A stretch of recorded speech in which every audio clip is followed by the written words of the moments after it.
하나님의 말씀입니다. 요나서 1장 1절에서 2장 10절 말씀입니다. 교독하겠습니다.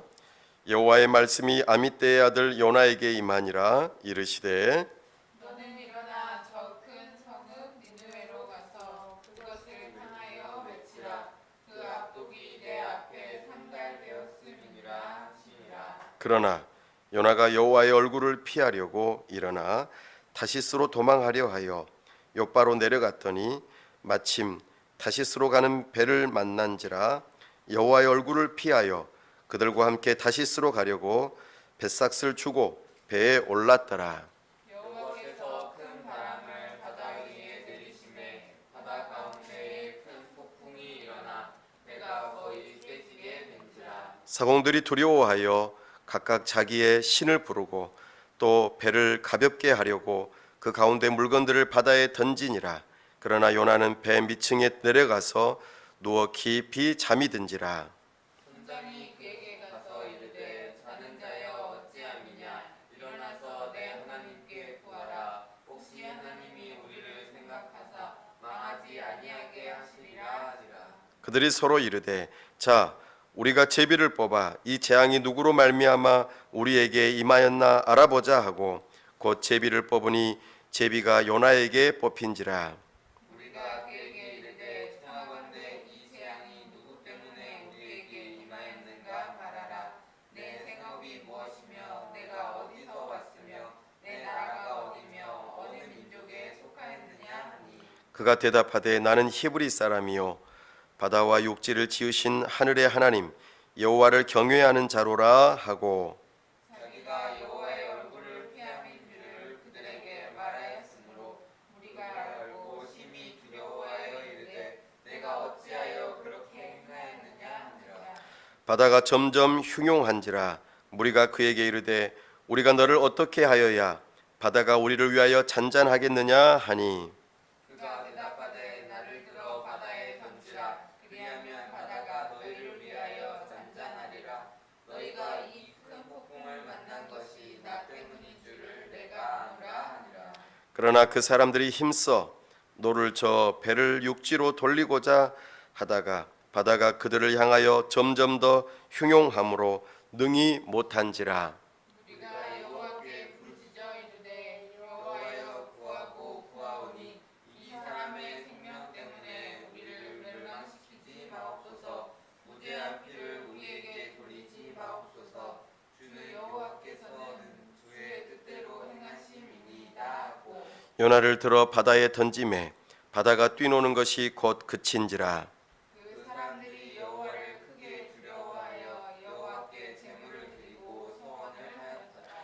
여호와께서 이미 큰 물고기를 예비하사 요나를 삼키게 하셨으므로 요나가 밤낮 3일을 물고기 뱃속에 있으니라. 요나가 물고기 뱃속에서 그의 하나님 여호와께 기도하여 이르되 내가 받는 고난으로 말미암아 여호와께 불러 아뢰었더니 주께서 내게 대답하셨고 내가 스올의 뱃속에서 부르짖었더니 주께서 내 음성을 들으셨나이다.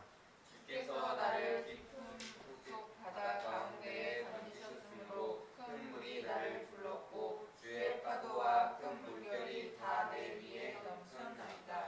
내가 말하기를 내가 주의 목전에서 쫓겨났을지라도 다시 주의 성전을 바라보겠다 하였나이다. 물이 나를 영혼까지 둘러싸오며 기쁨이 나를 에워싸고 바닷불이 내 머리를 감쌌나이다. 내가 산의 뿌리까지 내려갔사오며 땅이 그 빗장으로 나를 오래도록 막았사오나 나의 하나님 여호와여 주께서 내 영혼을 구덩이에서 건지셨나이다. 내 영혼이 내 속에서 피곤할 때에 내가 여호와를 생각하였더니 내 기도가 주께 이르렀사오며 주의 성전에 미쳤나이다. 거짓되고 헛된 것을 숭상하는 모든 자는 자기에게 베푸신 은혜를 버렸사오나 나는 감사한 목소리로 주께 제사를 드리며 나의 소원을 주께 받겠나이다. 구원은 여호와께 속하였나이다 하니라. 여호와께서 그 물고기에게 말씀하시매 요나를 육지에 토하니라. 아멘. 시간 다 함께 기도하겠습니다. 하나님 아버지, 은혜와 사랑을 감사합니다. 복되고 거룩한 주일 하나님 앞에 나아왔습니다. 하나님을 만나고자 하는 은혜를 사모함으로 이 시간 나아왔사오니 우리의 눈을 여시사 하나님의 영광을 보여 주옵소서. 하나님의 음성을 듣게 하여 주시옵소서. 우리가 하나님을 만남으로 회개하고 진정으로 하나님을 믿는 믿음으로 주께로 나아와 진심으로 주님을 사랑할 수 있도록 은혜 베풀어 주시옵소서. 그리하여 우리 하나님 앞에 우리의 손과 발을 들여 더 이상 나를 위하여 살지 않고 하나님을 위하여 살 수 있는 은혜가 있게 하여 주시옵소서. 아버지 하나님, 주님의 몸된 교회 세우시고 오늘에까지 이르게 하심을 감사합니다. 이 교회를 통하여 문 영혼들을 주께로 인도하고 하나님의 나라를 이루는 일에 쓰임받게 하여 주시옵소서. 아버지 하나님, 폭염으로 인하여 이 나라가 들끓고 있습니다. 은혜를 베푸시사 온도를 낮추어 주시고 우리가 서늘함 가운데 지낼 수 있도록 은혜를 더하여 주시옵소서.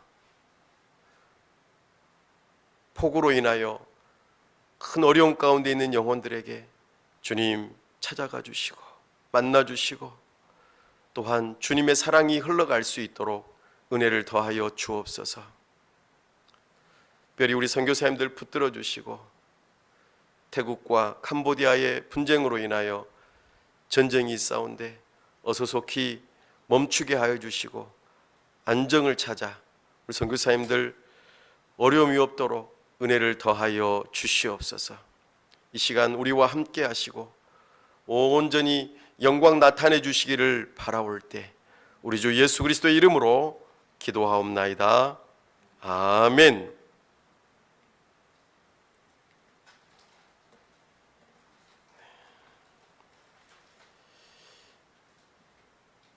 인생의 벼랑 끝에 선 그대에게 두 번째 시간으로 절망의 바다에서 만난 폭풍이라는 제목으로 주의 말씀을 선포합니다. 선지자 요나가 활동하던 시기는 호세아 선지자가 활동하던 시기와 거의 동시대입니다. 북왕국 이스라엘의 여로보암 2세가 통치하던 시기였습니다. 단 4장에 불과한 이 요나서의 중요성은 분량에 비례하지 않습니다. 특히 이 요나서는 구속사적으로 또 선교적으로 매우 중요한 신학적인 의미를 가지고 있는 예언서입니다. 그러나 이 작은 예언서는 연구자들 사이에서 요나서는 고래가 삼켜버렸다 이런 말이 있을 정도로 요나서 하면은 사람들이 떠오르는 가장 큰 이미지는 큰 물고기 고래가 요나를 삼켰다 그리고 토해낸 그 이야기에 집중되어 있습니다. 그러나 이 예언서는 매우 배타적인 이스라엘 중심주의 신학과 참으로 반선교적인 그런 편견에서 벗어나 창조주 하나님의 세계 선교를 향한 비전을 보여주는 아주 중요한 책입니다.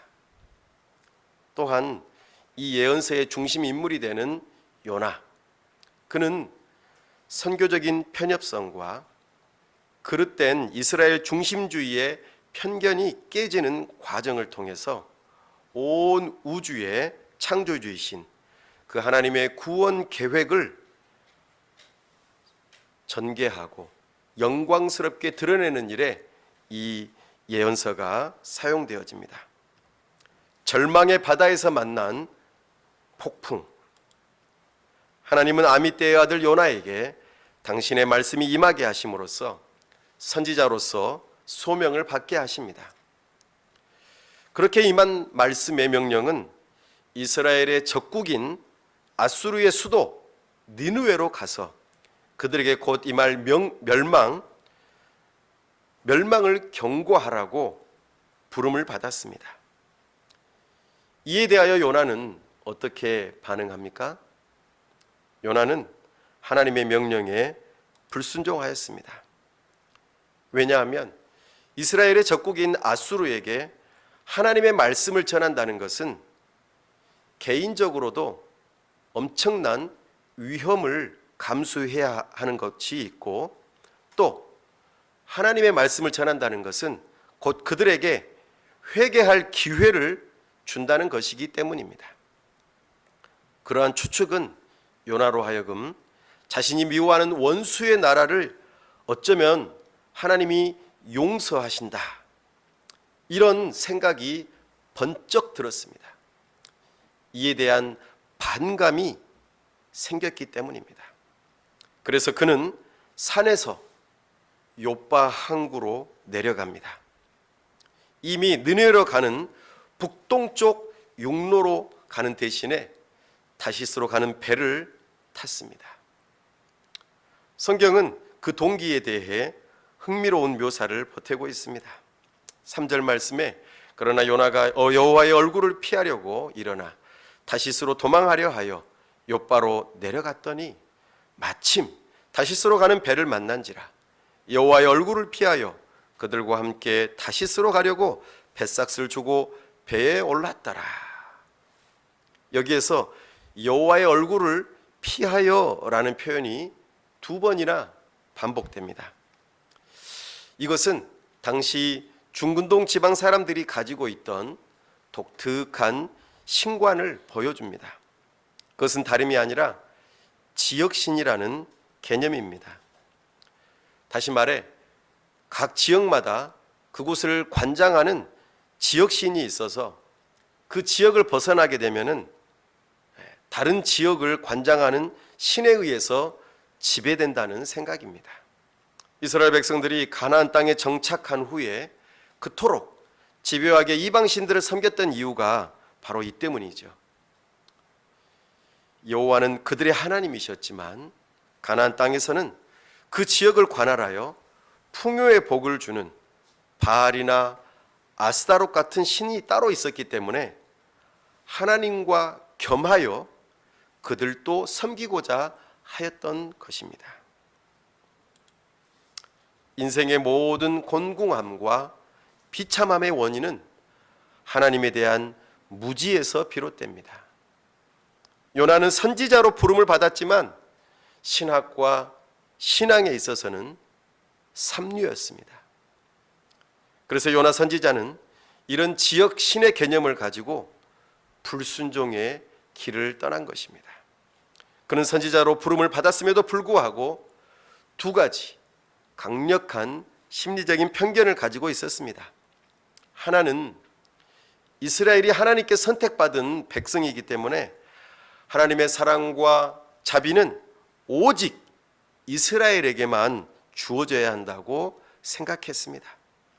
그리고 또 하나는 이방 민족들은 한결같이 쓰레기처럼 하찮았기 때문에 아무렇게나 버려져 멸망을 당해도 마땅하다는 생각입니다. 요나는 이런 심리적인 편견과 지역신의 개념이라고 하는 신학적인 편견을 가지고 선지자로서는 도저히 상상할 수 없는 대담함으로 불순종의 길을 갔습니다. 하나님이 부르신 사람들에게는 예외 없이 사명이 있습니다. 인간은 3번 태어난다고 합니다. 첫 번째는 육신으로 태어나고, 2번째로는 영혼이 다시 태어나며, 3번째로는 사명으로 다시 태어납니다. 구원받은 하나님의 자녀는, 특별히 은혜를 받은 신자에게는 2가지 사명이 있습니다.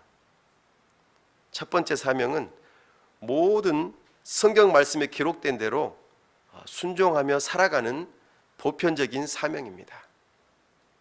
또 하나는 다른 사람은 아닌 나만이 가능한, 나이기 때문에 특별히 해야 할 그런 개별적인 사명이 있다고 말씀하십니다.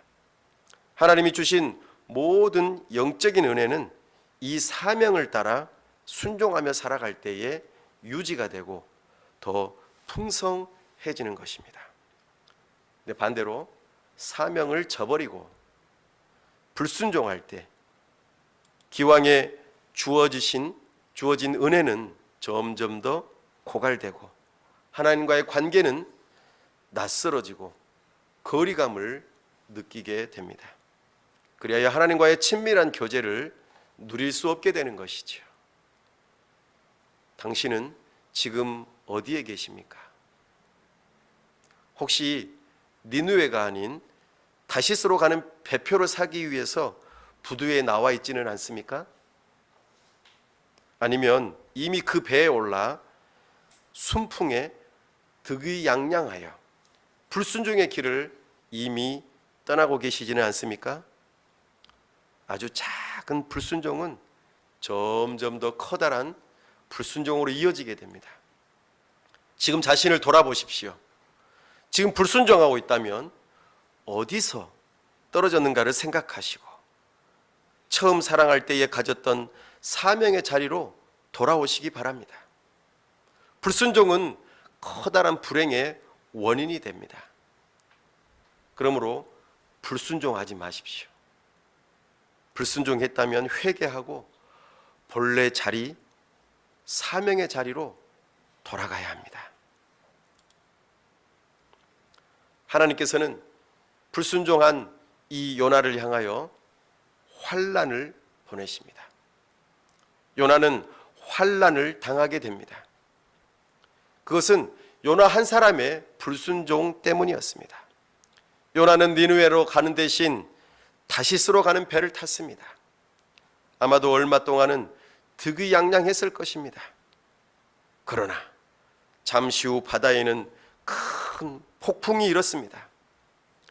하나님께서는 불순종의 길을 가고 있는 요나를 찾으셨기 때문입니다.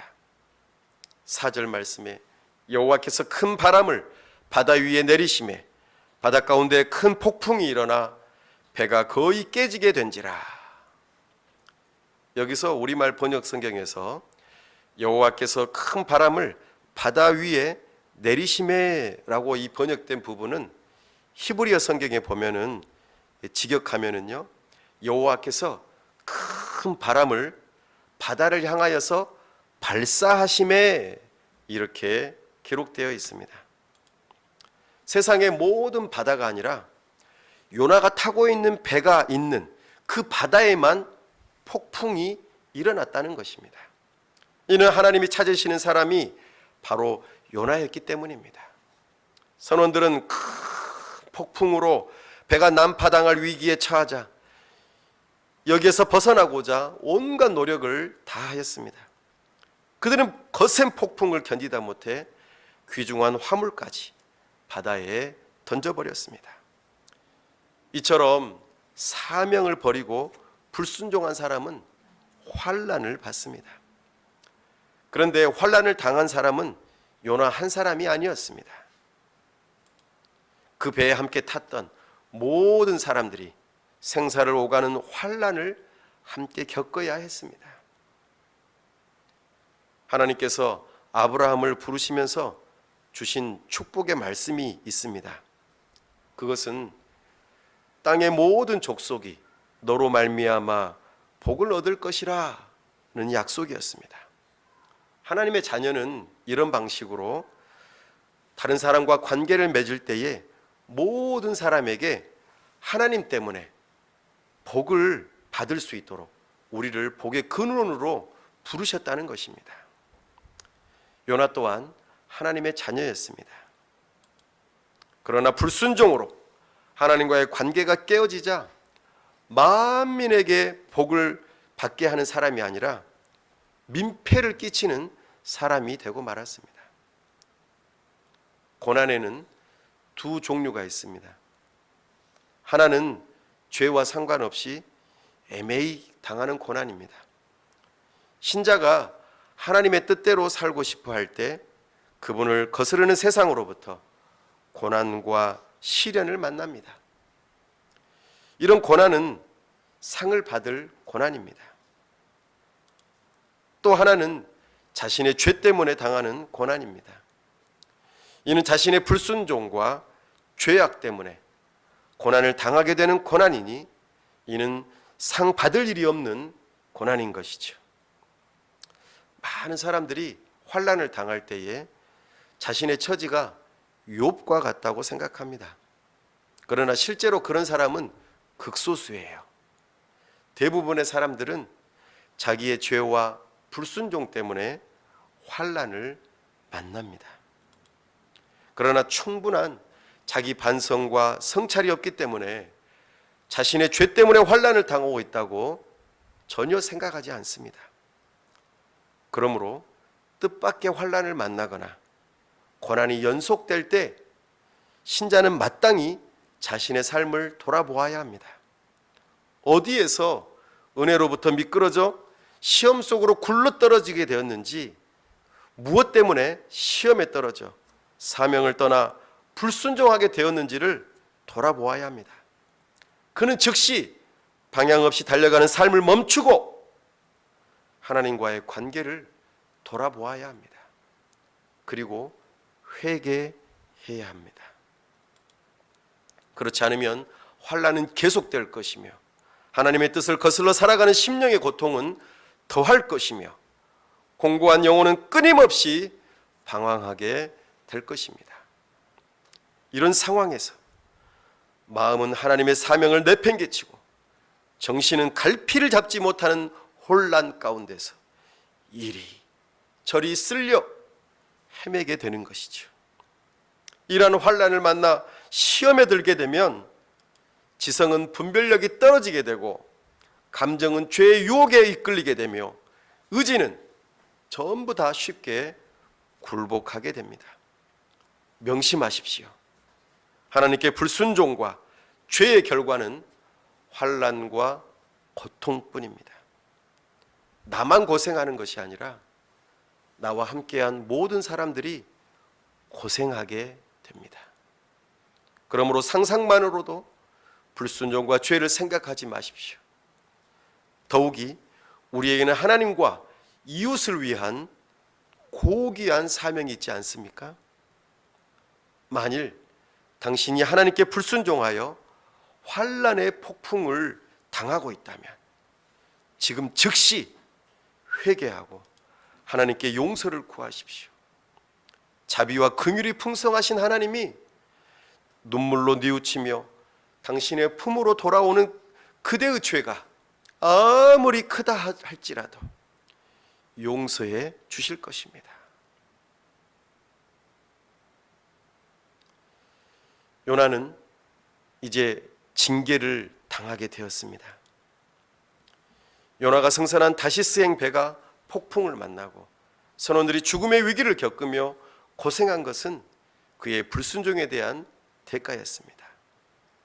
이러한 상황 속에서 요나가 취한 행동에 대해 성경은 이렇게 말합니다. 5절 말씀에 그러나 요나는 배 밑층에 내려가서 누워 깊이 잠이 든지라. 이방신을 섬기던 벳사공들조차도 자기의 신들의 이름을 부르며 구원을 호소했지만 이 선지자라는 작자는 배 밑층에서 깊이 잠들었습니다.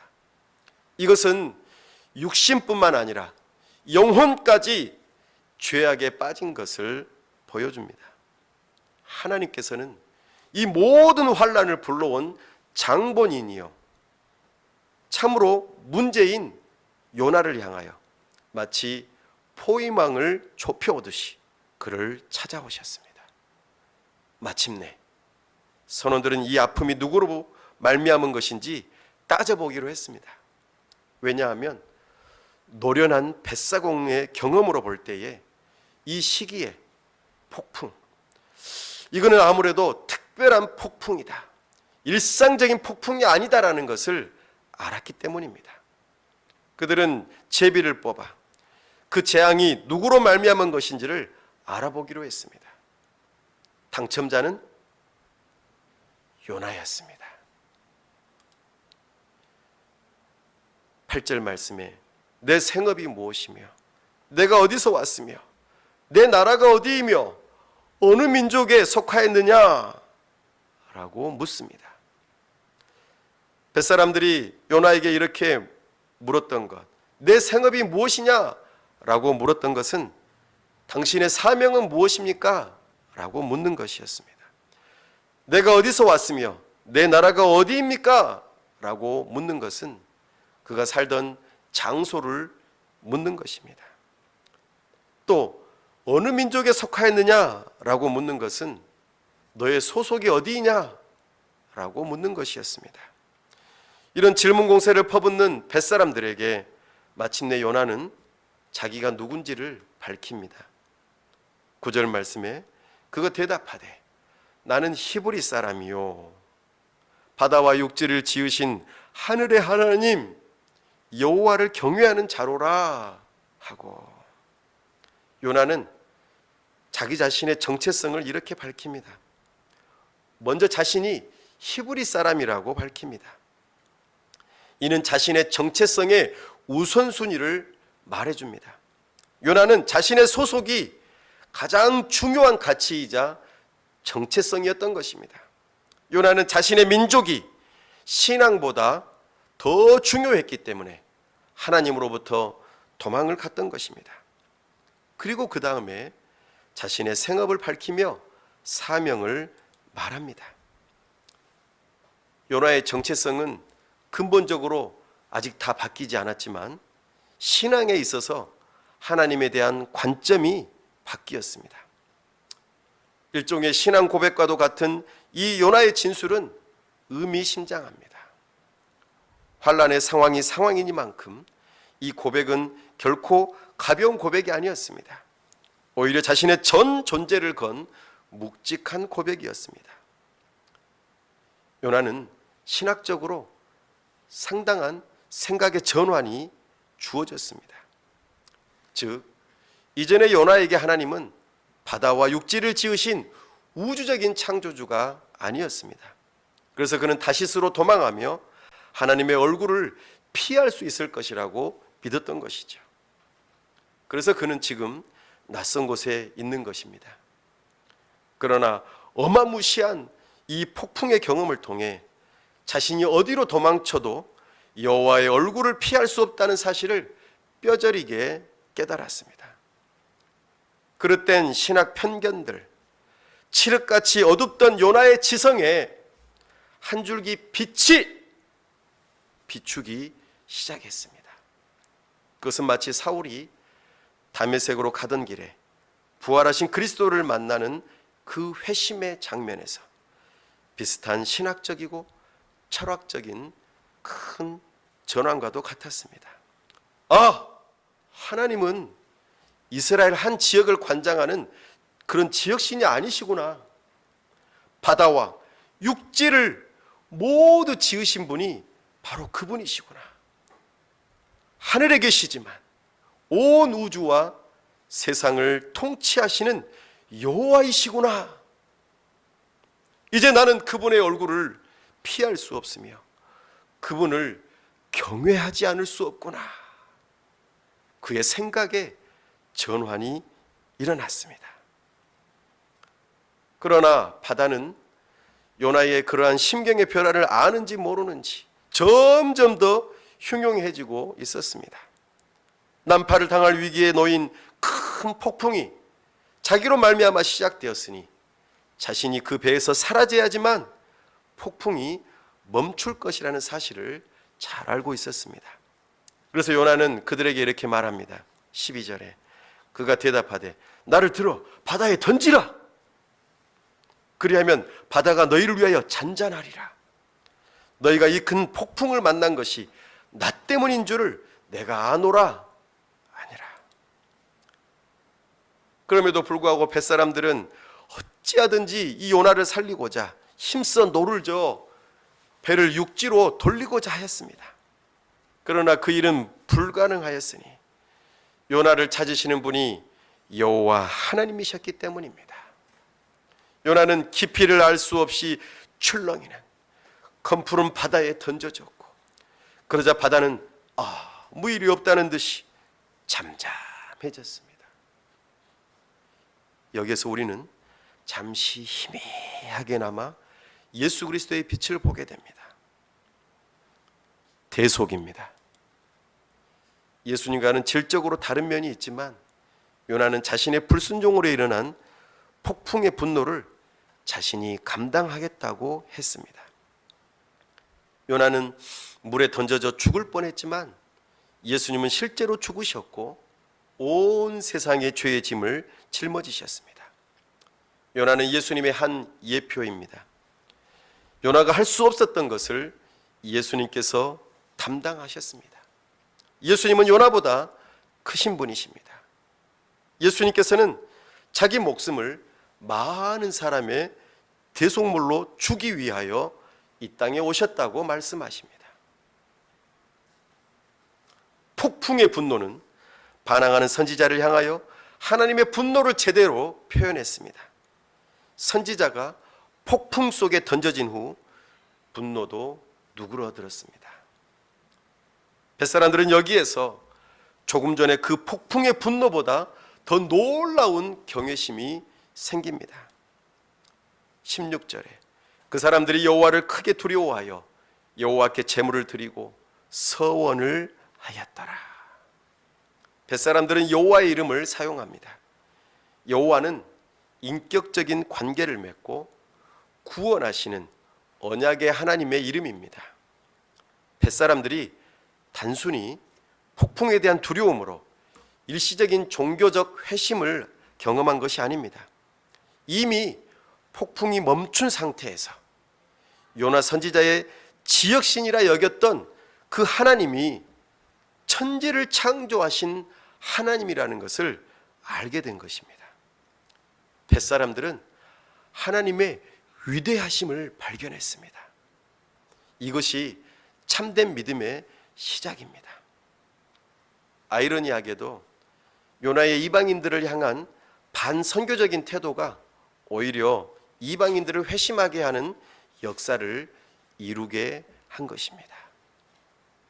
자, 이제 요나는 물고기 뱃속으로 들어가 이 일을 경험하게 될 것입니다. 하나님은 불순종하여 선지자의 사명을 버리고 멀리 도망갔던 요나에게 그가 탄 배로 하여금 폭풍을 만나는 정도에 그치지 않으셨습니다. 왜냐하면 그가 받을 징계가 남아있기 때문입니다. 요나는 하나님께서 예비하신 큰 물고기에게 삼켜졌고 요나는 그 속에서 밤낮 3일 동안 있었습니다. 이것은 당신의 말씀에 불순종한 요나에 대한 하나님의 징계였습니다. 불순종하여 욥바로 내려갔다가 배를 타고 배 밑창으로 내려갔다가 이제는 바다에 던져져 물고기 뱃속에서 바다 깊은 곳으로 내려갔습니다. 사람이 근본적으로 바뀌려면 완전한 실패를 통해 자신을 바라볼 수 있어야 합니다. 사람이 어떻게 물고기에게 통째로 삼켜져서 3일 동안이나 죽지 않고 생존할 수 있었을까요? 이 신비한 이야기에 대한 가장 사실에 근접한 가설이 하나 있습니다. 그것은 향유 고래와 같은 대형 어종에게 삼킨 바 되었다고 보는 것입니다. 향유 고래는요, 수컷이 18m에서 21m까지 자란다고 합니다. 암컷은 16에서 18m 정도. 수컷의 몸무게는 35에서 75톤까지 크다고 해요. 암컷은요, 한 20에서 36톤 정도 크다고 합니다. 그 향유 고래가 가장 좋아하는 먹이 중 하나가 대왕 오징어인데, 이 대왕 오징어는 어디서 사냐면 수심 2200m에서 3000m 그 정도에서 살아요. 그러니까 향유 고래가 대왕 오징어를 잡으려면은 거기까지 내려가서 사냥을 한다는 거예요. 향유 고래의 목구멍은 사람을 통째로 삼킬 정도로 넉넉하게 큽니다. 근데 문제는 요나가 그 물고기 안에 있었던 장소라는 거예요. 만일 요나가 물고기에게 꿀꺽 삼켜져서 윗속으로 빨려 들어갔다면 아마 호흡이 불가능했을 것입니다.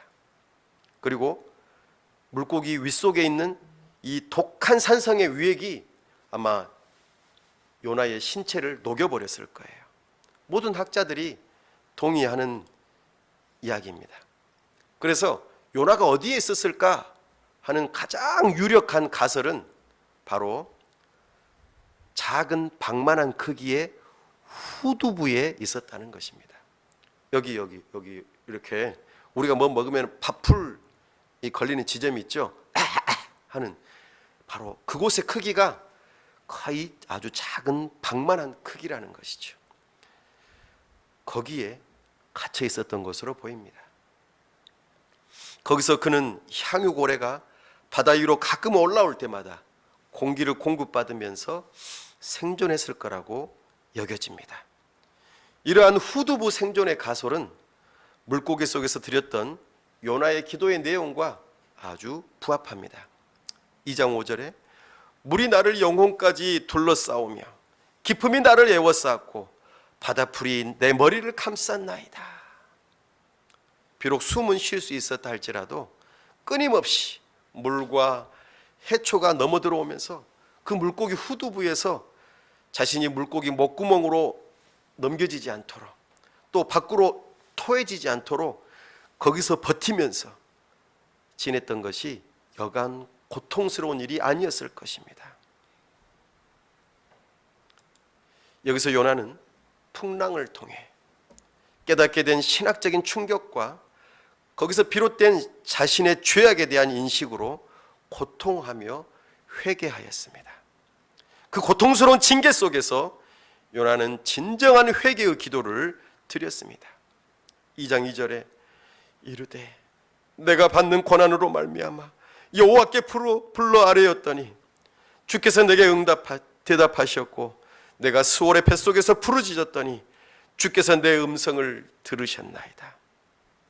요나는 합당한 징계를 받습니다. 하나님의 말씀에 불순종하고 사명을 팽개쳐버리고 미친 망아지처럼 날뛰던 요나의 그 광기 어린 반역에 하나님은 더 크고 웅장한 스케일로 징계를 하셨습니다. 요나는 땅이 그 빗장으로 나를 오래도록 막았사오나 라고 고백합니다. 이는 자신이 유죄 선고를 받았고 자신이 죄와 반항 때문에 영원히 갇혔으며 스스로 그 문을 열거나 빚을 갚을 길이 없다는 것을 고백하는 것입니다. 그는 징계 속에서 큰 고난을 받았습니다. 물고기 속에서 부르짖으며 기도하였고 하나님께서 그 기도를 들으셨습니다. 요나에게 물고기 속에서의 그 3일은 물고기 바깥에서 죽는 것만도 못한 극한의 공포와 고통의 연속이었을 것입니다. 순간의 불순종은 달콤하고 잠시 사명을 버리는 것은 가볍고 쉽습니다. 그러나 그 대가로 주어지는 징계는 달콤함과 가볍고 쉬움을 능가합니다. 17세기 청교도 신학자 존 오웬은 신자가 징계를 받는 것은 하나님의 자녀로서 누리는 특권이라고 하였습니다. 왜냐하면 우리가 하나님의 친자녀가 아니라 사생아였다면 그분은 우리를 징계하지 않고 버려두셨을 것이라고 했기 때문입니다. 히브리서 12장 8절에 징계는 다 받는 것이거늘 너희에게 없으면 사생자요 친아들이 아니니라. 하나님의 가장 두려운 심판은 내버려 두는 것입니다. 성경은 우상 숭배자들과 동성애자들에 대해서 하나님의 내버려 두심이 무서운 심판임을 경고하셨습니다. 로마서 1장 24절에 하나님께서 그들을 마음의 정욕대로 더러움에 내버려 두사, 또한 28절에 하나님께서 그들을 그 상실한 마음대로 내버려 두사 합당하지 못한 일을 하게 하셨으니, 하나님께 불순종하는 신자들의 결국은 징계를 받는 것입니다. 그것은 매우 고통스러워서 마치 곰의 쓸개를 생으로 씹는 것과 같은 결코 반복하고 싶지 않은 경험입니다. 지금 당신은 혹시 하나님의 징계 아래에 있지 않습니까? 저녁에 눈을 감으면 아침에 이 세상에서 눈을 다시 뜨고 싶지 않을 정도로 고통 가운데 있지는 않습니까? 그러나 낙심하지 마십시오. 하나님께서 당신을 징계하신다는 것은 아직 당신을 버리지 않으셨다는 증거입니다. 하나님의 징계의 크기는 당신을 향한 사랑의 크기에 비례합니다. 사랑하실수록 엄히 징계하여 당신이 하나님께 순종하며 사명을 따라 살기를 원하시기 때문입니다. 만약 당신이 아직 징계 아래 있지 않다고 할지라도 안심하지 마십시오. 지금 불순종의 길을 가고 있다면 곧 징계를 받게 될 것이기 때문입니다. 당신의 사명을 버리고 니느웨가 아닌 다시스로 가고 있다면 조만간 고통스러운 징계가 기다리고 있을 것입니다. 하나님을 두려워하십시오. 그를 경외하시고 그의 사랑 안에서 친밀함을 누리는 행복을 무엇과도 바꾸지 마십시오. 이 하나님의 징계 앞에 요나는 회개를 하였습니다. 큰 물고기 후두부에서 밤낮 3일을 보내며 하나님께 눈물로 부르짖으며 회개했습니다. 요나는 이 끔찍한 환난과 징계의 과정을 통해 자신이 여호와의 성전에서 쫓겨나는 것과 같은 버림받음을 경험했습니다. 그러나 요나는 그러한 경험을 통해 믿음의 손으로 하나님을 붙잡고 결코 놓지 않았습니다. 4절 말씀에 내가 말하기를 내가 주의 목전에서 쫓겨났을지라도 내가 다시 주의 성전을 바라보겠다 하였나이다. 신자의 영혼이 가장 순수해지는 때가 두 번 있습니다. 한 번은 온 마음을 다해 하나님을 사랑할 때이고 또 한 번은 온 마음을 다해 진심으로 회개할 때입니다. 하나님은 진심으로 회개하는 자를 향하여 어떠한 앙심도 품지 않고 언제나 기쁘게 용서하시고 회개의 눈물에 우리 주 예수 그리스도의 보혈의 피로 응답하시사 우리의 모든 죄를 사하여 주십니다. 요나는 2번이나 주의 성전을 바라본다고 고백합니다. 주의 성전은 속죄소가 있는 곳입니다. 속죄소에 뿌려진 피가 그 속죄소 안에 담겨 있는 십계명의 그 2 돌판을 덮음으로써 그 십계명의 정죄로부터 우리를 보호합니다. 이 그림이 바로 우리에게 복음을 알려줍니다. 바로 이것이 복음입니다. 우리 주 예수 그리스도의 값비싼 피가 우리의 모든 죄를 덮습니다. 그래서 성경은 말합니다. 만일 우리가 우리 죄를 자백하면 그는 미쁘시고 의로우사 우리 죄를 사하시며 우리를 모든 불의에서 깨끗하게 하실 것이요. 아멘. 성경에서 하나님의 사랑을 깨달은 영적 거인들은 한결같이 이 죄의 용서를 통하여서 그분의 사랑을 깨달은 사람들입니다. 그래서 그들에게는 나는 죄인 중에 괴수라는 고백이 있습니다. 도대체 누가 완전한 사람일 수 있을까요? 그러나 하나님께 회개를 경험한 사람이라면 누가 완전한 순종의 삶을 살고 싶지 않겠습니까? 회개하다라고 하는 단어는 크게 2가지 의미를 가지고 있습니다. 하나는 감정적으로 후회하고 뉘우친다는 뜻입니다.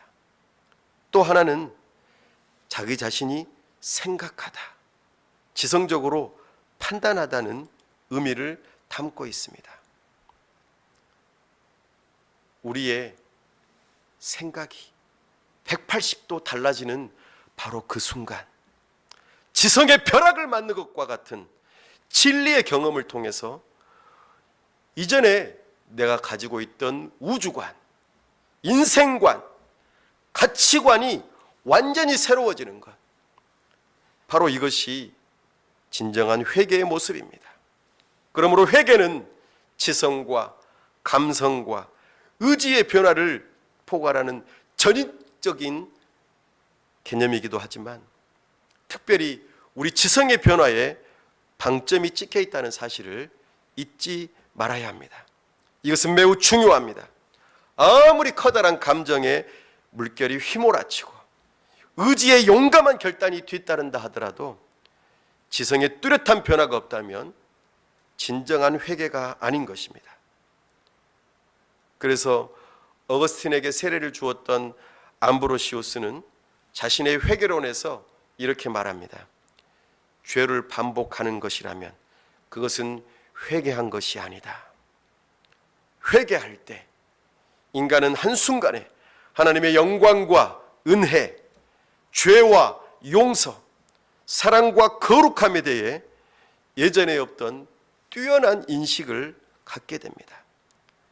이러한 인식 안에서 우리가 그리스도와의 신비한 연합을 경험하면서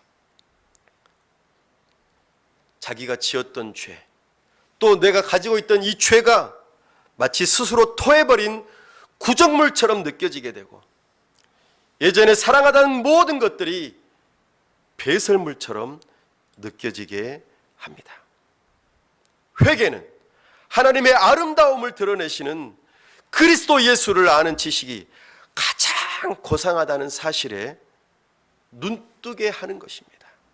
그래서 사도 바울이 빌립보서 3장 8절 말씀에 또한 모든 것을 해로 여김은 내 주 예수 그리스도를 아는 지식이 가장 고상하기 때문이라. 내가 그를 위하여 모든 것을 잃어버리고 배설물로 여김은 그리스도를 얻고. 아멘.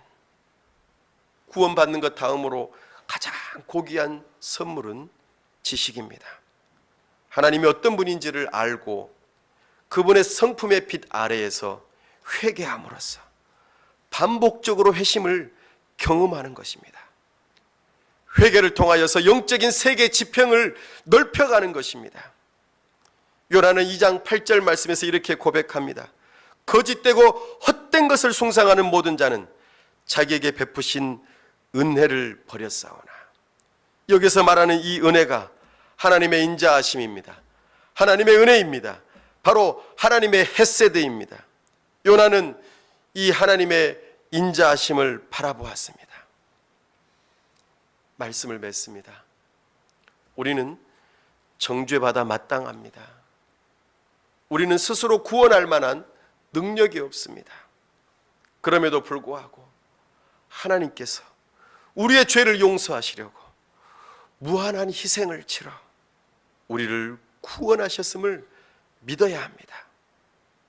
그러므로 만약 우리가 불순종의 길을 갔다면 더 늦기 전에 회개하십시오. 사랑하는 가족들과 이웃을 우리와 함께 환난 가운데로 몰아넣지 마십시오. 징계를 당하고 있다면 생사를 걸고 하나님께 용서를 비십시오.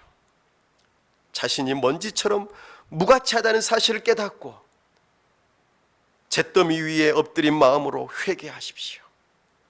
하나님께서는 중심으로 통회하는 자를 반드시 용서하시고 은혜를 베풀어 주실 것입니다.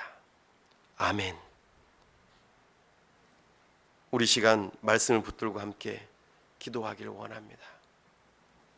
다 같이 함께 기도하겠습니다.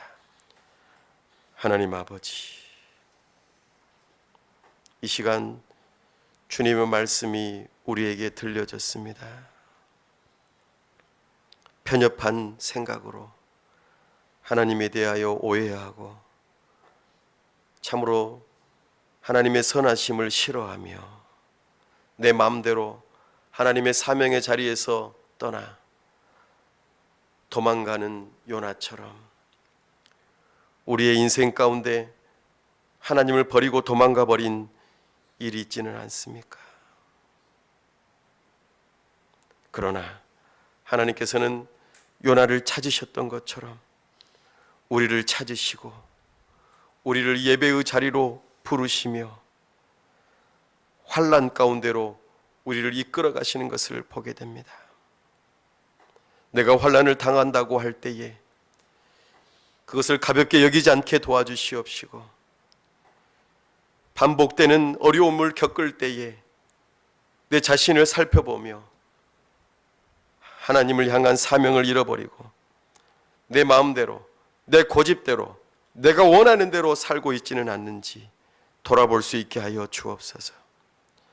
하나님과 아무런 상관없이 살아가는 우리를 향하여 찾아오셔서 환난을 주실 때에 하나님을 찾게 하여 주옵소서. 하나님께서는 당신의 자녀들을 결코 버리지 아니하시고 그들에게 환난을 주시고 징계를 통하여서 돌아오게 하신다는 것을 배웁니다. 하나님 아버지로부터 징계를 받는 것이 참으로 두렵고 떨리는 일이온데 어서 속히 돌아갈 수 있게 도와주옵소서. 하나님의 징계가 얼마나 무서운 일인지를 깨닫게 하여 주옵소서. 요나처럼 그렇게 물고기 뱃속에서 3일 동안 죽음의 위기 가운데서 죽는 것보다도 더 고통스러운 그 고통 가운데 징계를 받지 않도록, 오 주님, 그런 가운데 있다면 어서 속히 하나님 앞에 부르짖으며 회개할 수 있게 하여 주옵소서. 하나님을 향한 우리의 마음이 달라지게 하여 주시고 하나님 앞에 진심으로 구원을 바랄 수 있도록 은혜 베풀어 주옵소서. 우리는 우리 스스로 우리 죄악의 문제를 해결할 수 없으며 우리는 땅이 우리를 가두어 놓고 문빗장을 열어놓지 않는 것처럼 답답한 가운데 묶여있고 갇혀있으며 갚을 수 없는 빚 가운데에 있는 존재처럼 그렇게 참으로 하나님의 징계 가운데 있을지도 모르겠습니다. 참으로 절망의 벼랑 끝에 선 우리를 향하여 하나님께서 소망을 주시고 우리를 향하여 죄 용서의 은혜를 주시는 모습을 발견합니다. 참으로 요나가 성전을 바라보았던 것처럼 우리 또한 주님을 바라보기를 원합니다. 우리의 모든 죄의 짐을 다 짊어지시고 저 십자가에 달려 죽으셨던 우리 주 예수 그리스도의 보혈을 바라보게 하여 주옵소서. 우리 주 예수 그리스도의 십자가의 보혈이 아니고서는 우리가 용서받을 수 없으며 죄에서 노임받을 수 없다는 사실을 믿는 믿음으로 하나님 앞에 긍휼을 구하며 하나님의 은혜를 구하며 나아갈 수 있도록 도와주시옵소서. 우리의 메말라버린 눈물샘을 여시고 회개하게 하여 주옵소서. 참된 회심의 눈물을 흘리게 하여 주옵소서. 진정으로 살아계신 하나님을 만나게 하여 주옵소서. 오직 하나님만이, 우리 주 예수 그리스도의 보혈만이 우리를 살리실 수 있는 유일한 길임을 믿게 하여 주옵소서. 오 주님, 이 시간 주님을 붙듭니다. 우리의 어떠한 공로로도 우리의 어떠한 노력으로도 하나님 앞에 나아갈 수 없으며 죄 용서를 받을 수 없으며 살 수 없습니다. 오직 예수 그리스도만이 우리를 살리십니다. 요나보다 더 크신 그 예수 그리스도를 붙들고 믿게 하여 주옵소서. 우리를 위하여 대신 죽으시고 다시 살아나신 우리 주 예수 그리스도를 믿는 믿음으로 살게 하여 주시옵소서. 우리 주 예수 그리스도의 이름으로 기도하옵나이다. 아멘.